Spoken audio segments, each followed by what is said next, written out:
Love podcasts, hate nonsense. It's the PoliticsJOE Pubcast, ladies and gentlemen. Oh, yeah. I do hate nonsense. Welcome to the podcast. Everyone does it. Sorry. Everyone's got the clap. Had to do it. Some record numbers of the clap in the UK as well. Why are you looking at me? No, sorry. Just generally, record numbers of gonorrhea and syphilis statistics just out today. Welcome to the PoliticsJOE Podcast. We are joined. We don't have PoliticsJOE's golden boy, but we do have cool guy and founder of Popular Front, independent journalist Jake Hanrahan with us. Yeah, full title. Jake, thanks very much for joining us and standing in for Ed. We appreciate it. Good to have you with us. Oh, is that it? I'm standing. Yeah. That's you. That's you. You're filling holiday cover. And Ava, our political correspondent. How are you? Well, fine. Good. Thanks. Welcome, everyone. Jake, we are. Well, you're here. We're mates. Mm-hmm. I'm affiliate, just about. Used to work together, but you're obviously doing Popular Front. Tell us about what that is and why people listening to the podcast should check it out. Yeah, it's basically a whole media platform. We got documentaries, podcasts, magazine. It's basically an independent platform focused solely on war and conflict, but we kind of take a bit of a different approach. I always think that we like to kind of report from the point of view of the people there. We don't really care what some analyst has to say or someone that's popular on Twitter has to say. Like, we go there, we go to the places, we've been to Syria, Iraq, Armenia, everywhere, Ukraine.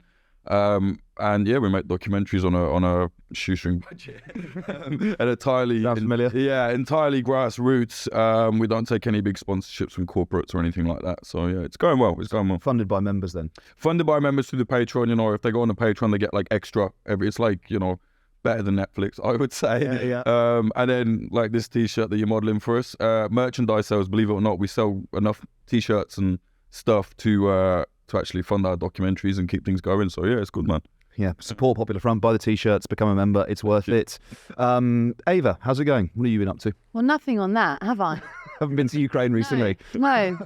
I did have to get the Jubilee line this morning, though, which was comparable. Yeah. Well, I think we should talk a little bit about Ukraine, not least, Jake, because you've been reporting there since 2014 was the first time you went? No, 2016 I first went. Oh, okay. Yeah, so Donbass had kicked off. Yeah, it had already kicked off by that point, yeah. But yeah, I've been going there since way before the full-scale invasion.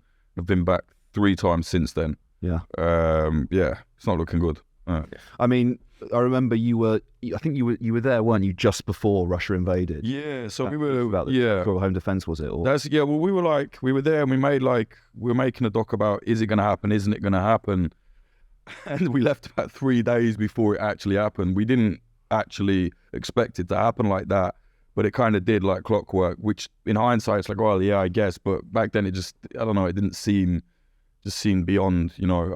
And we wanted to make a doc like basically about what is now the territorial defense. We were with them training, you know, filming them training. We were going to see like the bomb shelters and stuff like that. And then halfway through the edit, the full-on invasion happened. So we were kind of like, so we put some of that out on the Patreon only. But then we went back and made a documentary with a group called Hutsud's Clan, which are anti-fascist football hooligans from Ukraine who have now formed, you know, a volunteer military unit and are fighting against the Russian invasion, which very nice lads, very interesting. Yeah, they had kind of the like fraternal bonds, if you like, in that firm before the invasion, before they enlisted, and watching that film, I found it really interesting watching how their friendships and their relationships changed. Yeah. In that sort of military context. It's a doc about friendship, basically, you know what I mean, in like the most grimmest possible way. I mean, they spent 15 years fighting. They were the only anti-fascist football hooligan firm in the whole of Ukraine. So, you know, at the start of the doc, I asked Anton, who's, you know, kind of a de facto representative, like, who was your enemy? He's like, every other hooligan firm, you know? But it's not a good position to be in, is it? They had to be like the toughest guys. And you ask anyone in the scene, like, Hutsud's Clan were like revered. You know, there's even Nazis that have said, like, we don't like them because they're against us and they're anti-fascist and they're, you know, they don't hate people that we hate. But they were like, yeah, they're pretty tough.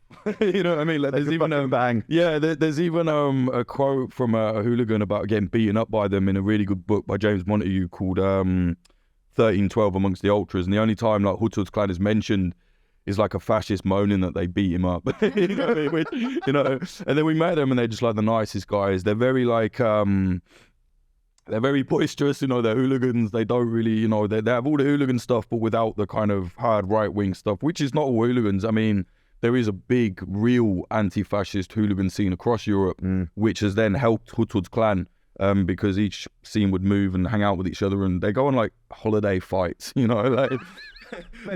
Yeah. So like, you know, I was with some of the hooligans, the St. Pauli hooligans in Hamburg that knew Hutz's clan. They're like, oh yeah, we all met and then we went to this country, we had a great fight with the fascists there, and then we came home, and you know, but these fraternal bonds have literally been kind of made in blood, you know. Yeah. In fact, one of the Hutz's clan members actually died. He got like beaten to death by a Nazi. And like left in the street, and now unfortunately their commander Yuri Somolenko has now died on the front line. So you know it's serious. It's really serious. Yeah.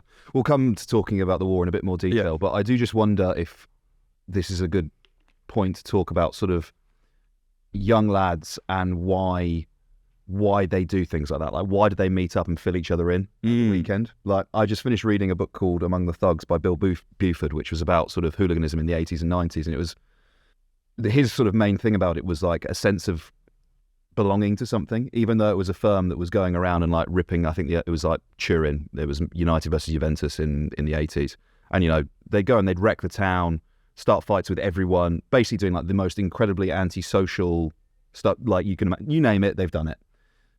But they didn't feel like, you know, they didn't feel persecuted or like vagabonds. They felt like they were a part of something bigger. Like youth club. Yeah, like a youth club, yeah.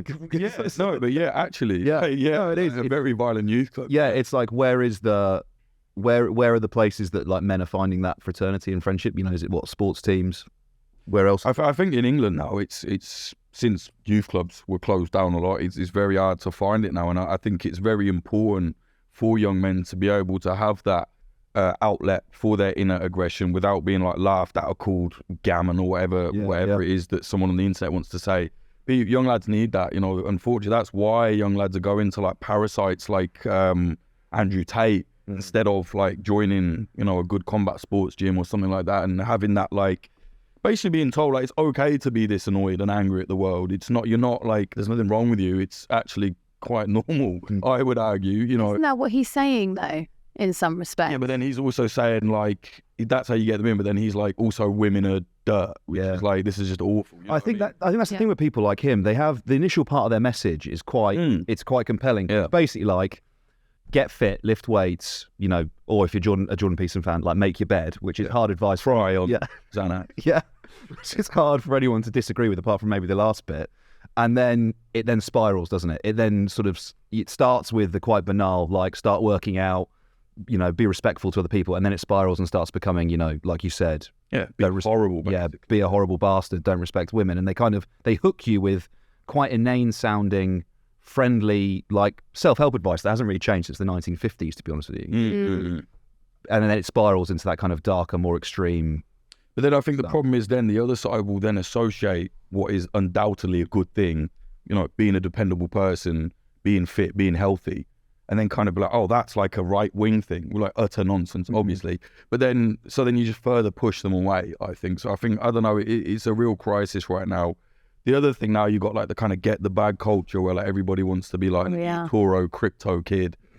It's like, you know, I mean, I get it. Obviously, like we live in a hard country. You have to have money to survive. But I think it breeds like this. It's not just monetary. It breeds like this weird kind of psychopathic, forget everybody. Your community means nothing. No one else, you know, step on ahead to get ahead. And I think that's, again, like this kind of where a lot of this stuff leads to. And I think, again, the initial message is fine, but then it always leads to just like awfulness. You know what I mean? Which is, but the thing is, that is the internet stuff. Like, I basically grew up in like a combat sports gym, pretty much, you know, like from the age of like, I think 14 when I first started going. Boxing. Thai boxing and boxing, like angry young man, like lost in the world, and just found like what I would consider like family now. You know, I still go there. I'm 33 now. I've been going for ages.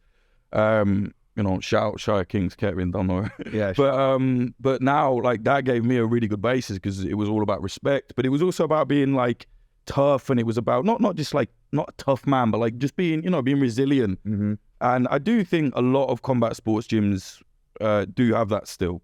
A lot of the online problem, it is a problem, but it is, if you just see it through the lens of like always being on the internet, you're going to see it as worse than it is. Do you know what I mean? But we certainly have seen like, you know, you'll hear some young lads talking and you're like, well, where have you got that from? That we don't do that here. Like we don't talk like that here. You know, our gym is, you know, all different races.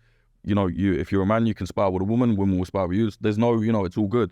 And so when you hear some things, unfortunately now, I'm going to kind of go back on myself now, but unfortunately now you can't escape it because the lads and the girls are just constantly on the TikTok and so they will become influenced, you know what I mean? Yeah, yeah. And without a stronger influence somewhere, it's like... Eva, I don't know what your take is in that, listening, because those two strains of thought, the kind of, grind set culture group of people, and then the sort of self-help, Andrew Tate, Jordan Peterson. For me, the common thread in there is individualism. It's like the power of the individual. It's only you can make yourself better. The world around you is terrible.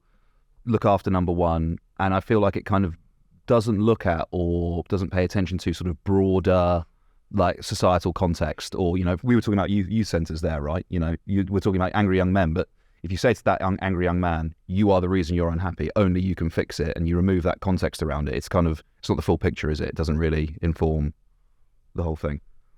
There was a lot in there, what you just said. I don't know. It kind of makes me think about May Hague. I know that's going to sound really... Everyone has the same 24 hours a day. Yeah. But and the kind of like the Toryism and the individualism, the sort of like Thatcherite philosophy that she had with grind culture. Mm-hmm. I guess maybe I think what I think is happening online, this is so broad and it's going to sound so stupid, but I think when you're talking about men and you're talking basically about like Tate incel culture, I feel like women are kind of regressing. And you're going back into like women online now want to have a home and kind of be like the traditional wife, and that it's sort of seen, that's sort of seen as like the goal for women. That's like the kind of two paths that we're going on. It's like we kind of had this like excitement in the 90s where we were like, oh God, we can go out and work, and now it's like I don't want to. Like I'm gonna go back and cater. That's such a shit answer. I wish you'd asked me before. No. So I could have thought about it. It's kind of no reason grown men buy toys. The men that are like, oh, Marvel or Funko Pop. It's like regressing into like something that's easier. You know what I mean? Like, childhood. Yeah. It's like the world is hard. Let me be a child again. Yeah. And I guess, it kind of, we were talking about this a couple episodes ago about NatCon, right? The tradition that their traditional ideation of a family, right? That it has to be the mother, the father, the two kids. And, our birth rate is falling. So why can't people, have more children? And it's like, well, I don't think the reason is because there are less conventional families in the way that you're arguing. I think the reason people are having less children is because it's expensive to have a fucking kid.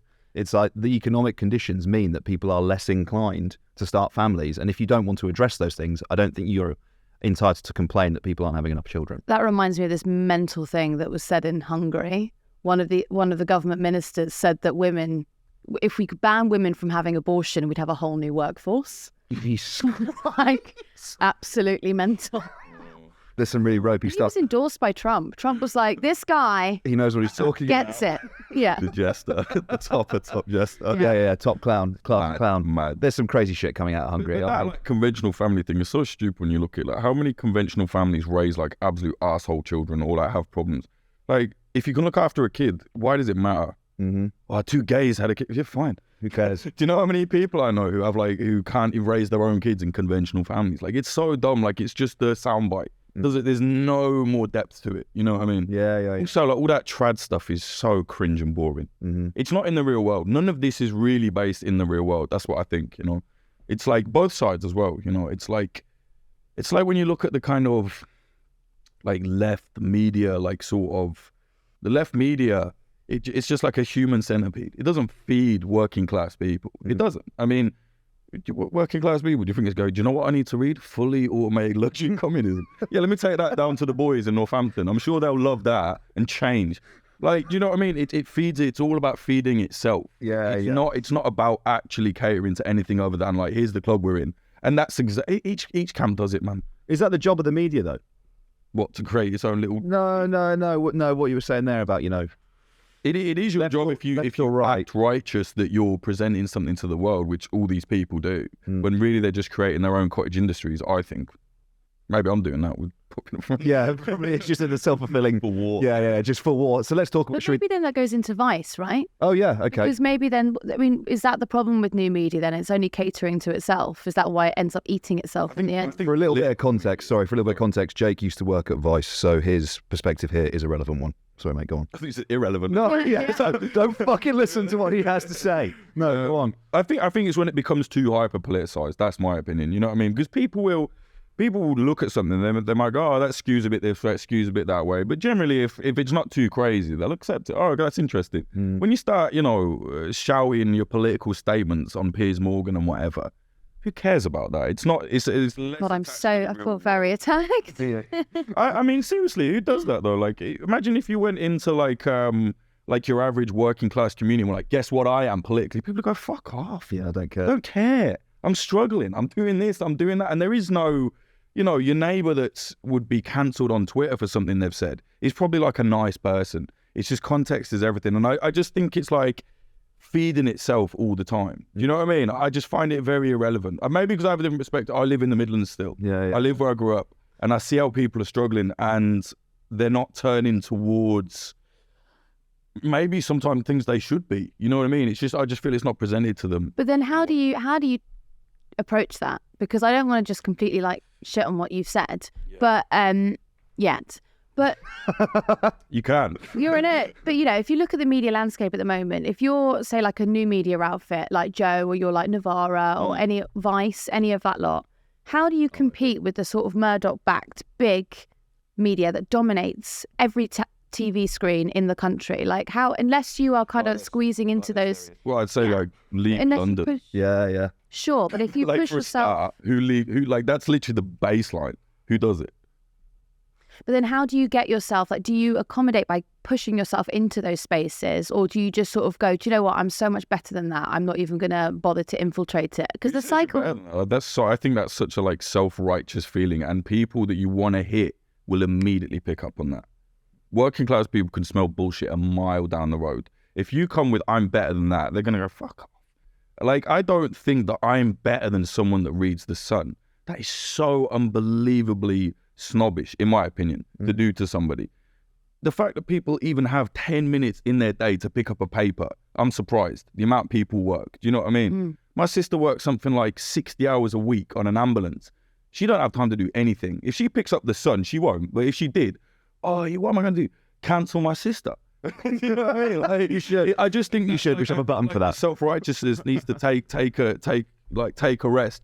But I don't. To answer your question, I don't think you need to compete. Do you know what I mean? There is no competing, right? How with this scumbag? How can you compete with that? It's all too late. I think for that. You know what I mean? But I do think. Do you really think that though, mate? Because you look at what you're doing. Look at what you're doing with Popular Front, right? Like we said at the beginning, it's independent media that's supported by its members, and it's niche. It's niche. It's niche. It's growing, and from where it started to where it is now, it's bigger. There are other media platforms doing similar. Navarre is an example that's subscriber funded.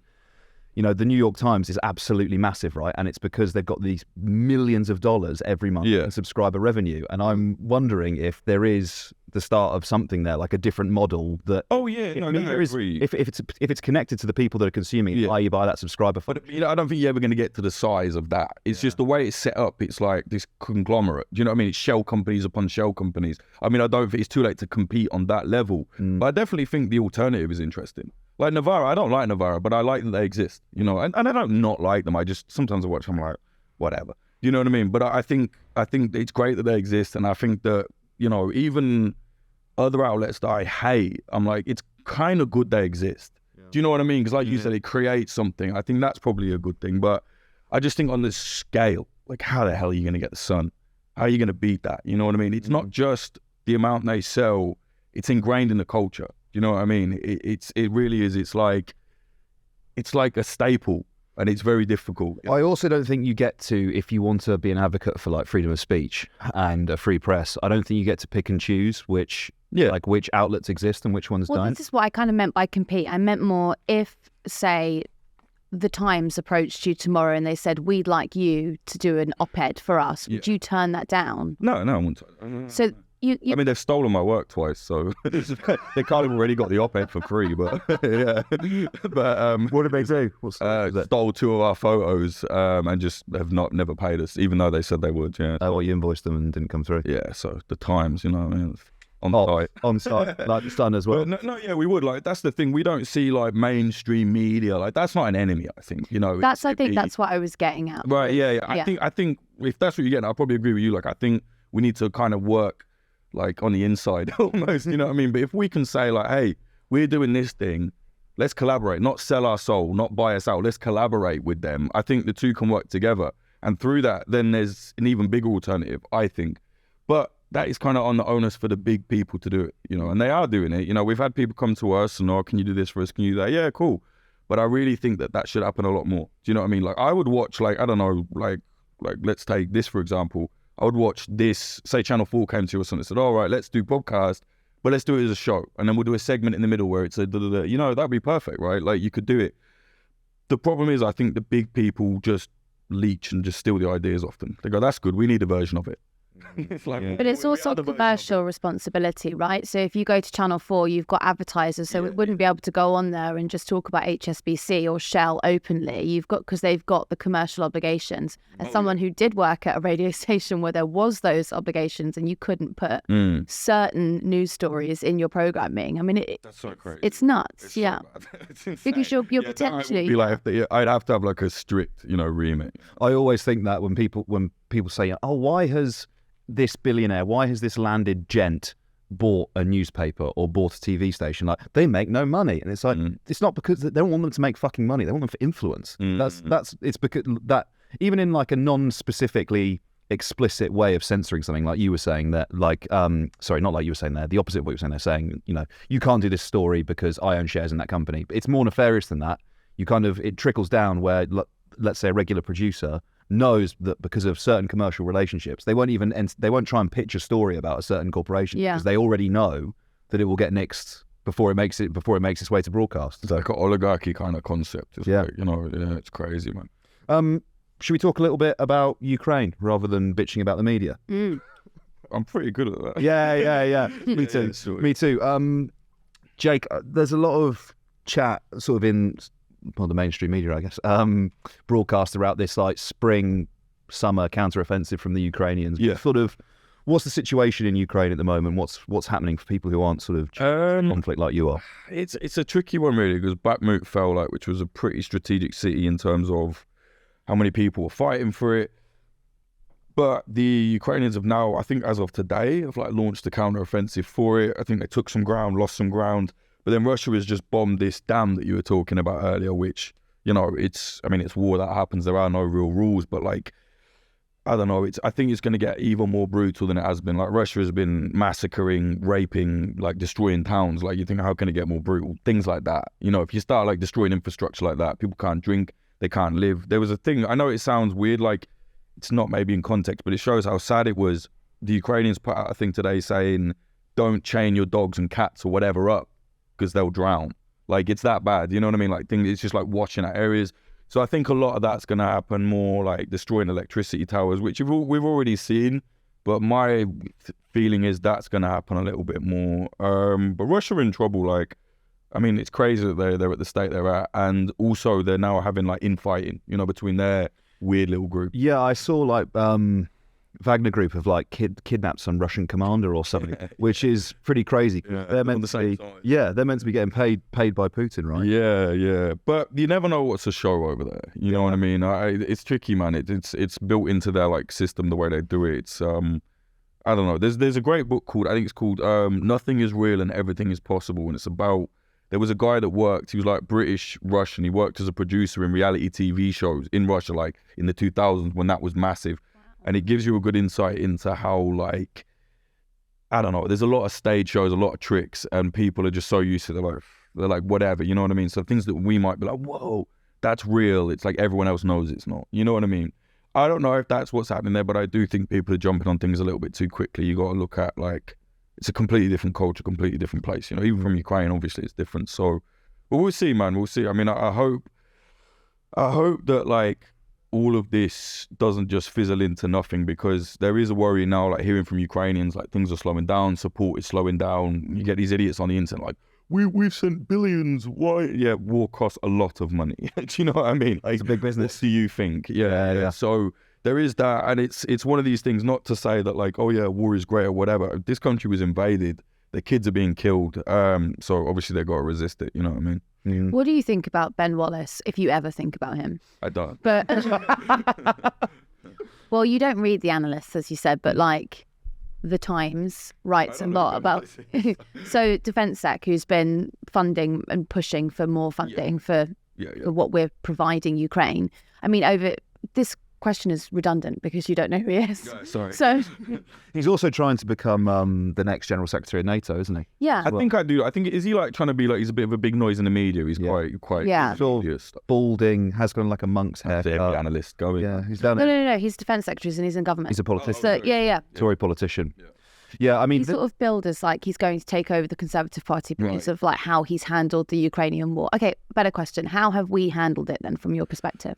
I mean, I think personally that it's bigger than just Ukraine. You know what I'm saying? The idea that like the buck stops with Ukraine, I just don't think so. And it's a tricky one. I mean, these kind of Western values, which what does that even mean? You know what I mean? Like Western values to let like refugees drown in the sea, but then Western values to provide arms. It's like whatever. Doesn't really mean anything. I think when you look at it, it's all just strategy. And I think probably strategically for our country, it's probably better to help that the government, the government doesn't have like a moral or a soul. I mean, it's like the EU. The EU is not like a moral institution. It's just like this. It's the same sort of thing, I think. So for them, I don't think they're, okay, they do, we have to help, but I don't think they really, they care in that respect. But it's good that as a secondary thing, these people get that stuff, I think. I've been there, I've seen the bodies, I've seen what they've done. It's very easy for people at home, comfortable, to be like, typing on the internet and angry. But to then go there and then see it and be like, what, you don't want to help these people? Do you know what helps them? Weapons. Life is harsh, war is cruel. And I really think there's actually it's not that bad that we've kind of been shook up a little bit like that in Europe. Everyone thought like, it was over, all the wars in Europe were done. End of history, yeah. End of history type stuff. And it's like, nah, I don't think it's necessarily bad.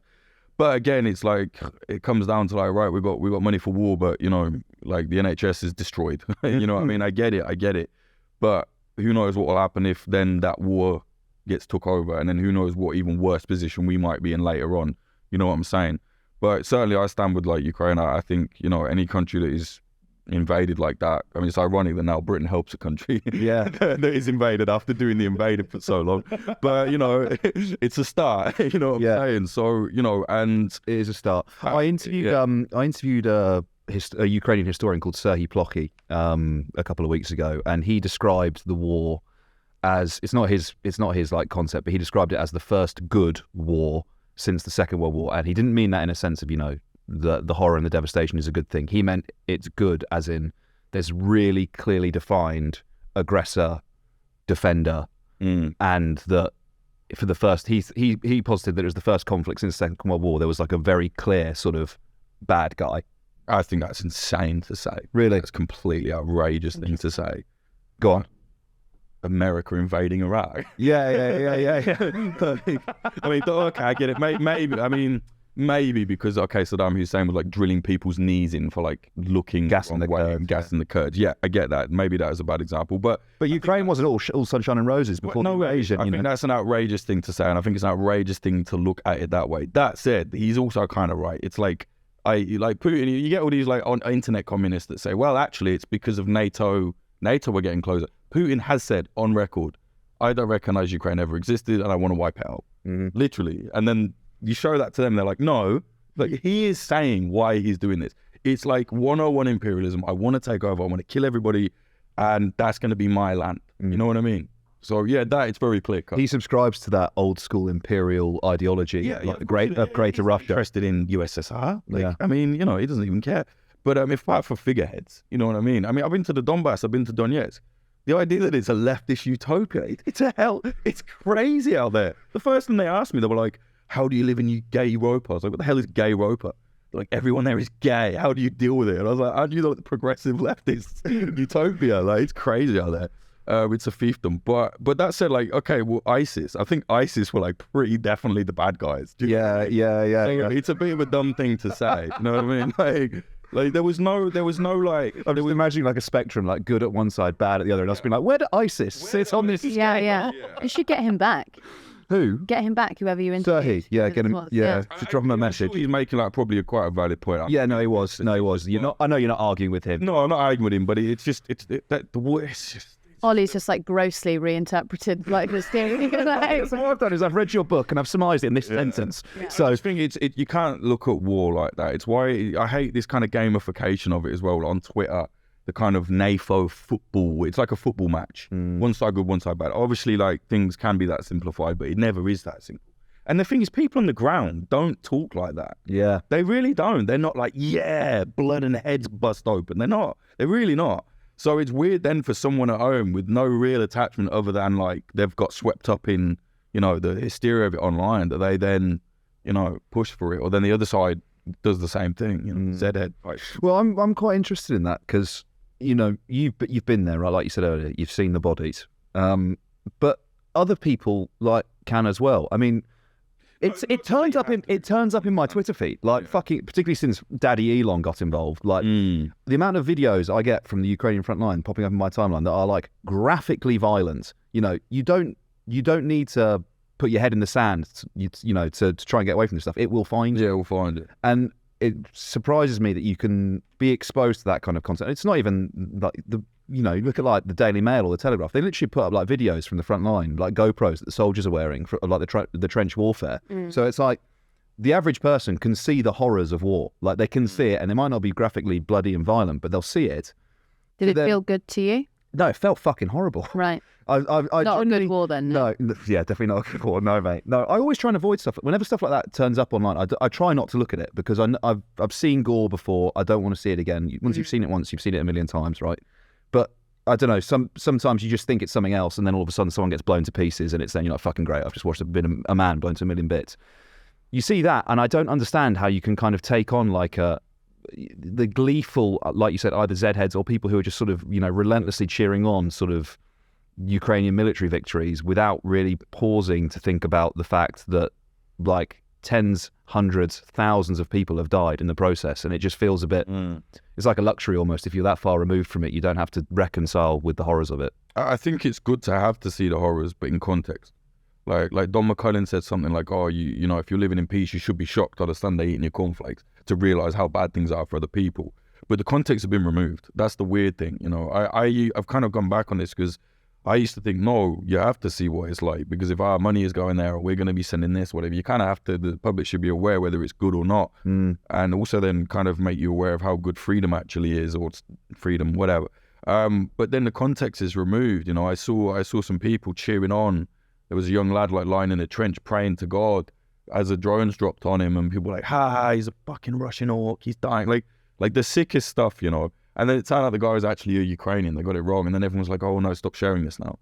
And it's like, man, like, don't get away. If someone invades Ukraine and someone in Ukraine is like, I just want to kill. I get it, of course. You live there, it's your family, it's your people. But when you're then taking on the attitudes of people literally living day-to-day life or death on the front, and you're taking that attitude on and then broadcasting out to the internet, it's weird. It's weird. And it's funny, ironically, because of Popular Front, you know, we show things like not filtered, you know. The same people that used to criticize us for doing that are now doing way worse stuff, like way more gory stuff, no context. The people that were like, oh, Popular Front has no decorum, and now we're like, haha, look at this teenager getting bombed in the trench. Yeah. It's basically like they've gone, when we do it, it's okay. Yeah. What do you mean by not, like, what kind of thing would you put up that you would be like, for example, like when the yellow vests were happening, there was a video of a young lad whose hand had been completely blown off from a grenade the police had thrown at him, and he stupidly picked it up thinking it was tear gas. You know, we put that out there. I think it's good because you see, wow, look, this is what the police are throwing at people. This is how bad the injury is. I think you should be aware of that. You know, people are like, oh, you shouldn't really show it like that. Why? You know? Yeah. But or like we'll put like a certain kind of music to like a riot footage. Why? Because we want to give the viewer a feeling of what it's like, not just to see it, to give them a feeling so you get the idea of what's at stake, what the people there are feeling like, blah, blah. That's fine. Also, it gets young people watching, which I think is good. But, you know, we're not putting Mickey Mouse music over like a young man being chased with a fucking drone bomb. You know, that is just crazy, man. It's weird to see how that has... I think it's catharsis. Like it's the same with, it's the people's new COVID. You know, when COVID happened, people that had like a lot of inner class issues could get it out by being like scumbag without a mask, And I saw through like that. I was like, this is not about a mask or COVID. It's having that inner thing to be like, finally, I can like I'm acceptably allowed to be like, I hate that person, whatever. Now, inner bloodlust, which everybody has, the same people that are football hooligans getting told off by the same wine mums that are obsessed with true crime. You know what I mean? We've all got it in us. And I feel like then it's the catharsis for the people. It's a more acceptable way of getting out the bloodlust. That's my theory on it. I don't know, but it's very weird. I would have never thought this would have happened. All years studying like these niche aspects of war and how the internet works with it, I would have never thought that how this has happened would happen. It's very odd, but cheerful old game. Yeah, it is. Fucking hell, it is cheerful, isn't it? Fuck me. It's just really interesting. Yeah, I'd never thought about it like that. That's exactly. Maybe I'm intellectualising it. That makes total sense. Maybe I'm a bit of my own ass, but I do see it a little bit like that. Yeah. Like I did see it. There was certain aspect of the internet, and I saw it myself. Like certainly, I don't want to generalise it, but I personally saw anecdotally in my area, working class people were much more against like COVID vaccines than maybe your middle class counterparts, which is whatever. And I saw this divide happening. And instead of being like, well, I don't know, I disagree, but your body, your choice, do what you want. It was like, scum. And I was like, ooh, that's very weird. Like, that's incredibly angry. Yeah. And I kind of felt, is this more than Musk? Is this more than, you're killing people? And I kind of felt like there's more to it than that.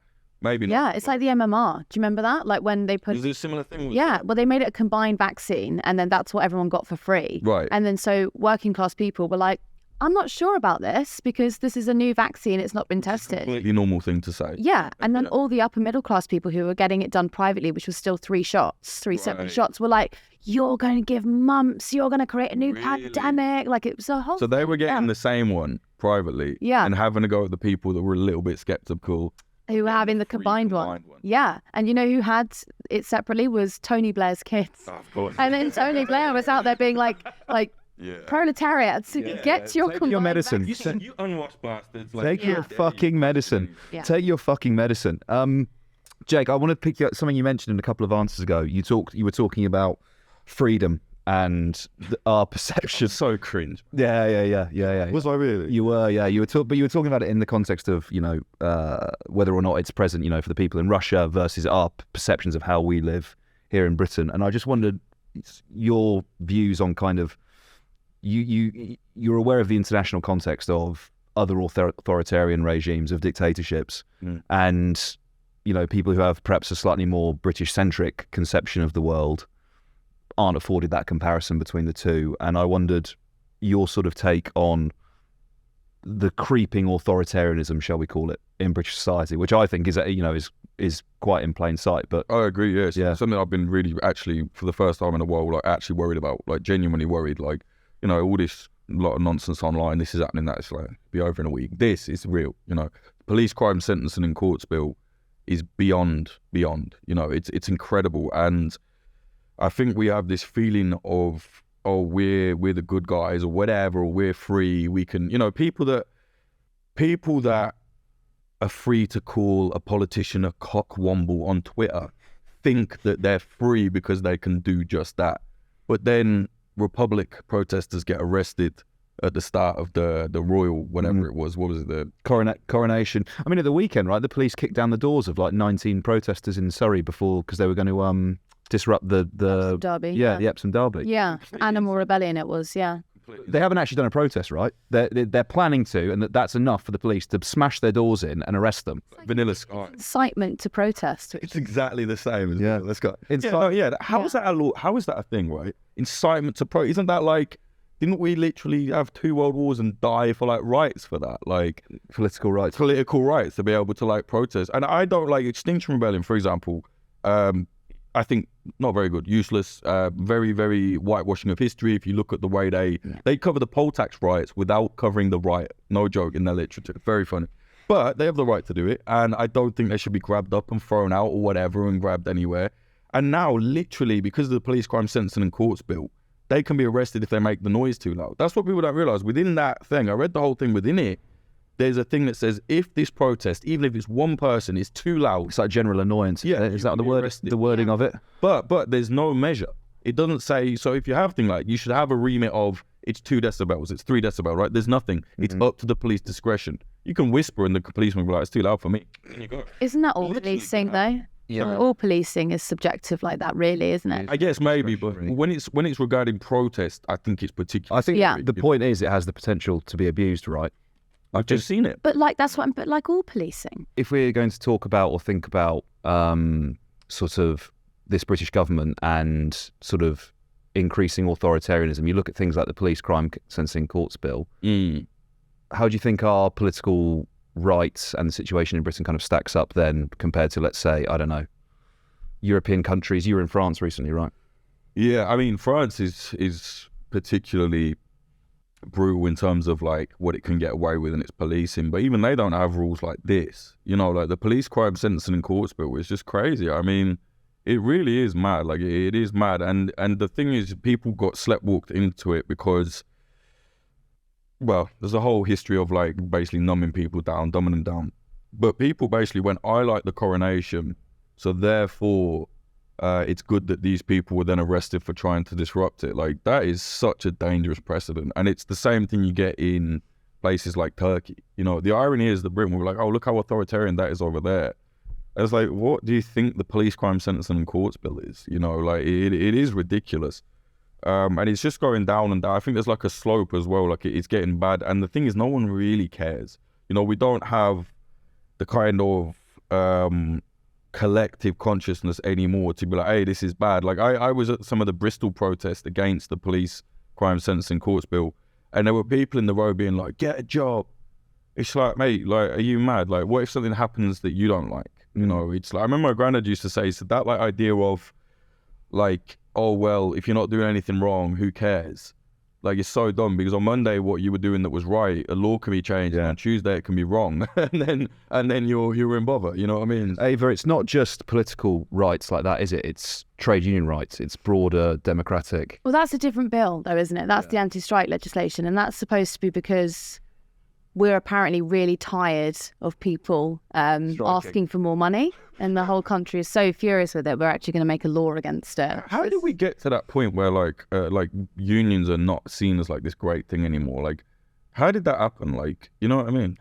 Yeah. Well, I guess it's the 70s, isn't it? It's the sort of like the blackouts, and the interesting thing about it is this government, or the last administrations, like under Jacob Rees-Mogg, they try and kind of give us this flashback imagery of blackouts and how bad the riots were and all of this. None of us remember that because none of us were alive. Yeah. So for us, we're just sort of like, I just want £2 extra an hour. Yeah. Like, I don't really know. I don't really know what you're talking about. Like, yeah. I kind of, do you sense that in the way this bill's being passed, do you think that it's just sort of, you can chalk it up to the Tories, being ideologically opposed to trade unionism in the whole, or do you see it more as reactive to kind of the wave of strikes that we've been seeing really since summer last year? I think that, like, if I was going to give a generous reading of it, I think that there is a genuine belief that inflation is going to come down in the next few months. And I think that the government obviously don't want to award an inflation-busting pay rise because of that. And I think it's kind of like, there's people in number 11 sitting there going, let me just put this to the side for a minute. They just need to wait. They just need to wait a minute. I'm going to bring in this new legislation just to tell them to sit down and stop bothering me so that in a year's time, none of this will matter. Yeah. Because you kind of forget, like, the economy is in absolute crisis. If you look at fuel duty at the moment, right? Our fuel duty is completely disproportionate to the price of a barrel of oil, right? What we're buying oil in for, we are selling it at the most extortionate rate. They've never made as much money, right? Never made as much money. And the Treasury has never taken as much money as it is right now. And that's because the reason it hasn't come down is because the Treasury are so bankrupt and they've got no other avenue of getting it in, that they have to keep piling this cost onto us. Mm-hmm. So I just think the whole thing is basically a waiting game. The Tories are banking on inflation will come down and suddenly everything will be rosy again. But we've been in this now for like a year and a half. And it's kind of like... Sounds like a Ponzi scheme. It does sound like a Ponzi scheme. It's kind of like, is the bubble going to burst? Yeah. Is it going to get better? Maybe not. And you're happy enough to sit there if, you're doing well for yourself, right? If you're, let's say you're Jeremy Hunt or, a Tory voter or any of that sort of electoral... I know, yeah, I've come up in the world. That's why I'm going to change out this T-shirt and put a fucking suit on by the end of it. But, let's say you're... Not if they come up come at you. Yeah, that's true. Yeah, that's true. I won't get anywhere. Your last outing. Yeah, I won't get anywhere without these guys backing me. So, what was I going to say? But yeah, you can take that strategy, right? The one you're talking about. You can sit there and be like, well, I'm just going to wait this out. We'll see what happens. If you're doing all right, if you're okay, if you've got assets, if you've got cash, if you're well paid, that's fine. Like, I'm all right, Jack. Fuck everyone else. Other people do not have the luxury of being able to sit and wait and see if inflation will come down, and then, oh yeah, maybe my pay will be back in line where it was beforehand. I mean, unless we have literally, unless inflation goes negative, we have deflation. Their pay is not going to get increase in value. So, and I guess the frustration with this is sort of like in the 70s we had, people actually took to the streets to speak about this, but now you've got, arguably it's worse if you're a government that's trying to keep the lid on everything, because everyone has a voice on social media, and it just basically means that some kid who's working at like the Mirror or whatever goes on Twitter and goes, oh look, Sandy is homeless and she used to have a 2-bedroom property, let's put her in the paper. That kind of access and insight into how people are struggling is so damaging to a government that's trying to keep a lid on something. It is, but also argue that because we have so much access to information now, everything is over in like a week. Like every scandal, it's like, I'm like, give it a week, done. I felt that about what I mean? The economics and the trade unionism like of the last year. Do you remember last summer there was huge sort of groundswell of support, right? Mick Lynch is out doing all those rallies. You were there reporting at a lot of them. And then because, the economic hardship, it's not got any better over the last year. People are still paying through the nose for food. Food inflation is still rife. But because we're kind of a year down the track now, it almost feels like, well, cost of living's over. So, we better find something else to talk about. It's the summer, so it'll be small buds, they'll be crossing the channel. And that kind of consumption of media and the attention economy has sped up so much that, something like, let's say, an economic downturn, which does, by its very nature, last 4 years, is almost less compelling from a sort of media perspective, even though it's right in the face to people it's affecting every single day. It depends on how online you are as well. Like, I say to people, like, most people don't care about Twitter. Like, most real people don't care about, not real, but you know what I mean? Like, most people out in there, like, don't care about Twitter, man. Like, they might look at it, okay, but not like how journalists use it. We use it differently, right? We're like, and sometimes I think that inflates the importance of an issue to people, you know what I mean? And some people just don't care. Oh, she lost her house, oh well. You know what I mean? It's crazy. It's like you said, that thing of like, it doesn't matter to you. Like, it's like when they were saying, oh well, they're going to lose 10 quid of their benefits a month. It's only 10 quid. If you ain't been poor, you don't know what only 10 quid is. It ain't only 10 quid. That could be the difference between having dinner that night or keeping the lights on at the end of the month. You know what I mean? And it's like you said, people they just don't have the empathy, I think. And I think as well, it's not good. It's not, I don't know if it's anyone's fault, but like being bombarded, which is good to see how bad things are.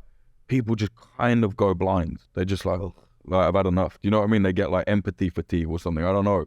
But I've seen it before where, I don't know, you just see people just kind of like, oh yeah, what's new? It's like, are you crazy? Like, this woman has lost her house, or the kids are going starving, and people literally will just get so blind to it that I don't know, it's a weird thing, man. I think it comes down to that thing of like lack of community, lack of like feeling that yourself, how bad that can be. You know what I'm saying?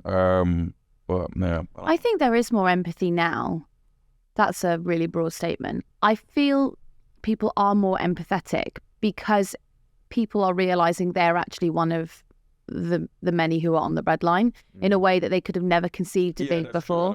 Like, even through like the 2008 financial crash, like that was really difficult for millions of people, but nowhere near to what happened in those first 2 weeks of the pandemic, where people were suddenly like, oh my God, everything is gone. And now in this crisis again, they're like, I'm actually living month to month in a way that I've never done before.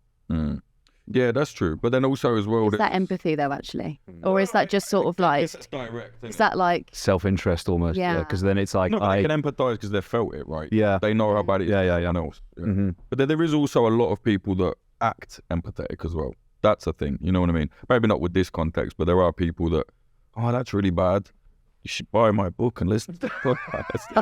Do you know what I mean? No, I agree. Like, you can see it as well in just the way people talk to each other, the sort of increasing sort of therapy speak, if you know what I mean. Like, we all need to take time to heal, robotic, or take time for ourselves. Journey. Yeah. Taking time to heal is such a preserve of the middle class. It annoys me so fucking much.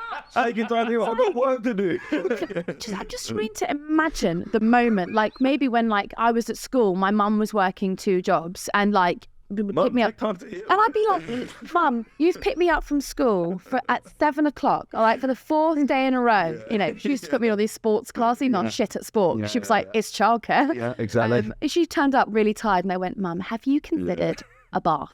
Like, but it's self-love. saying, what about self-care? Yeah, self-love. Yeah. Self-love. Yeah, you look really tired. But it's, for sure. It's like the increase, I don't know, like therapization. What were you saying? I don't know. We've become over-therapized. Do you know what I mean? It's like that language, it's straight out of that kind of, you know, like Instagram, social justice world. It's good that more people feel they can go to that, obviously. But when you turn it into like nonsense, people will then go away from it because they just go, oh, God, what idiot is that? What? It's like the people, if you are fakely, like you said, like, oh yeah, self-heal and you're not really listening. Yeah. It's good that people can go to someone and go, hey, I need some help with this. But if they're like, oh, really? Have you had time to self-heal? You're going to go, like, you know, make me weirdo. Like, it kind of, it defeats the object of what it's meant then to it's also kind of like, that's the capitalism and mental health, right? Because it's like, just get better health. Yeah, exactly. The individualism we were talking about earlier, it's exactly the same thing. It's that fix it yourself. You know, it's you haven't set boundaries. You don't love yourself enough. Have you considered that perhaps that person might be insecure work, insecure housing? Like their entire context that surrounds them is almost built to create, take your pick, anxiety, depressions, make people be worried about their existence. And if you don't address those things, how on earth can, you know, being like, talk to someone about it, make that person's life better? You need to improve their material conditions before mentally they're on right. Material conditions, I'm thinking about like my friends who have no prospect of owning a home but live in like actual shit heaps. Sorry, they are like that. You would not like. You're not invited to tea again. No, but yeah, right. But you know, like they'll be in a flat that's like full of black mold, full of damp. Yeah. Then they've got like this Neal's Yard £30 lavender spray that they're spraying on their pillow every evening, being like, oh, this is for my mental health. It's like, Try and sort out the mold. Yeah. What about the mold? What about the council that's let you live? Like Yeah. What's the young lad there? I forgot his name. Oh, the young lad that goes around. Kwadwo. Huh? Kwadwo, yeah. Yeah, he's amazing. Like that guy is a saint. Like he is a saint. Like what he does, like that should be times a million. Like everybody should be seeing that all the time. He's an absolute saint. I love that guy. And like that, it's like what you were saying there. It's like, right, how? Like, oh yeah, just go on the app for 10 minutes, meditate. Is that going to get rid of the black mold in the ceiling? No, you know what I mean? It's not going to. Yeah, there is that problem, I think. And it's very, like you said, it's very convenient for like, I don't know, the corporates to be like, oh yeah, you just need this app. Like, no, maybe maybe you just need a room in your house to be quiet. And like, no, maybe the council needs to come and fix my fucking door. You know what I mean? Yeah. Like, actually. So yeah, it's like, oh, like, the reason you're depressed is it's this chemical imbalance. Like, I don't know. I think it might be because I'm broke and starving. You know what I mean? It's like there are things like it's like this paper over in it. It's like, don't get me wrong. I think it's a bit of both, but yeah, it's like the perfect outcome, I think, for those kind of people. You know what I mean? well, £10. What you were saying about that, like £10 is a lot of money. 10 minutes is also a lot of time. Like we never talk about time poverty. Like no, a lot of people do not have 10 minutes spare in their day. Like, you know, it's get up, get the kids to school, work all day, come home, make dinner, and then collapse. Like, that's it, you know? Yeah. People forget that, I think, sometimes as well. It's like, oh, well, if only they read Marx. Yeah. Like, Mum, read Marx. Have you done your self-love? Have you read Marx and have you meditated? When you're raising me and my sisters, just read Marx, Mum. You gotta look at the size and be like, that's a fucking doorstop. You're making me think of like how much a cunt I was as a teenager, because I would say things like that to my mum. I'd be like, Mother, that's so interesting. There's actually what you're experiencing. Yeah, I mean, it's just good to laugh at though as well when it. Yeah, I mean, it's not to say that that is terrible. I'm not a Marxist, definitely not. But even I got. I actually have Marxist friends, I hate to admit. But some of them ideas are really valid, of course. But it's like that. Is that for now? Really? Is that for now? Like it's like the same concept to me. Just take 10 minutes. Just read Das Kapital. Fuck I. Do you know what I mean? That seems like a pretty good place for us to wrap it up. So thanks very much for listening to the podcast. Check you on the next one.